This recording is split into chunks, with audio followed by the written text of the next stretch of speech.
प्रादेशिक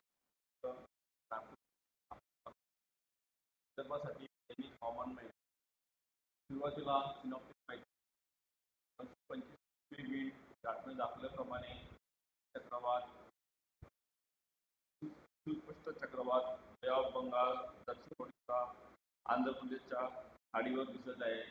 त्याची उंची समुद्र सपाटीपासून 7.6 किलोमीटर आहे. त्यामुळे इथे कमी दाबाचा पट्टा निर्माण झालेला आहे. त्यामुळे विदर्भावर येणारी हवा ही उत्तर पूर्वेकडून तसेच उत्तर दक्षिणेकडून येताना दिसत आहे. चार्ट नंबर 2 मध्ये सुद्धा हीच परिस्थिती आपल्याला दिसत आहे. त्यामुळे मान्सून दोन्ही काही नलिया, मालेगाव, ब्रह्मपुरी आणि जगदलपूरवरून चक्रवातपर्यंत गेलेली आहे.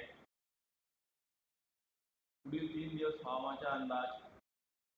पुढील 3 दिवस 2 सप्टेंबर पर्यंत विदर्भामध्ये सर्वत्र ठिकाणी सर्व जिल्ह्यांमध्ये सर्वत्र ठिकाणी पावसाची शक्यता आहे. पुढील 3 दिवस हवामानाचा इशारा. पहिल्या दिवशी विदर्भामध्ये गडचिरोली चंद्रपूर जिल्ह्यात मुसळधार ते पावसाची शक्यता आहे. तर नागपूर, वर्धा आणि अकोला जिल्ह्यात मुसळधार पावसाची शक्यता आहे. तर सर्व जिल्ह्यांमध्ये विजांच्या कडकडाटासह पाऊस पडण्याची शक्यता आहे. दुसऱ्या दिवशी 1 सप्टेंबरला विदर्भामध्ये नागपूर, चंद्रपूर आणि यवतमाळ जिल्ह्यात मुसळधार ते अत्यंत मुसळधार पावसाची शक्यता आहे. तसेच अमरावती, वर्धा आणि गडचिरोली जिल्ह्यात मुसळधार ते अतिमुसळधार पावसाची शक्यता आहे. तर अकोला जिल्ह्यात मुसळधार पावसाची शक्यता आहे. तसेच सर्व जिल्ह्यांमध्ये विजांच्या कडकडाट होऊन पाऊस पडण्याची शक्यता आहे. तिसऱ्या दिवशी 2 सप्टेंबरला विदर्भामध्ये अकोला, अमरावती, वर्धा आणि जिल्ह्यात मुसळधार ते अतिमुसळधार पावसाची शक्यता आहे.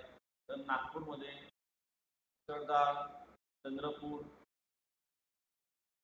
यवतमाळ जिल्ह्यात मुसळधार पावसाची शक्यता आहे. तर सर्व जिल्ह्यांमध्ये विजांच्या कडकडाट होऊन पाऊस पडण्याची शक्यता आहे. स्थानिक शहर हवामानाचा अंदाज सविस्तरपणे चार्टमध्ये दिलेला आहे. कमाल तापमान पुढील 5 दिवसात कमाल तापमान 2 ते 3 अंशांनी घट होईल. हवामान माहितीसाठी इंस्टाग्राम, ट्विटर, फेसबुक आणि यूट्यूबवर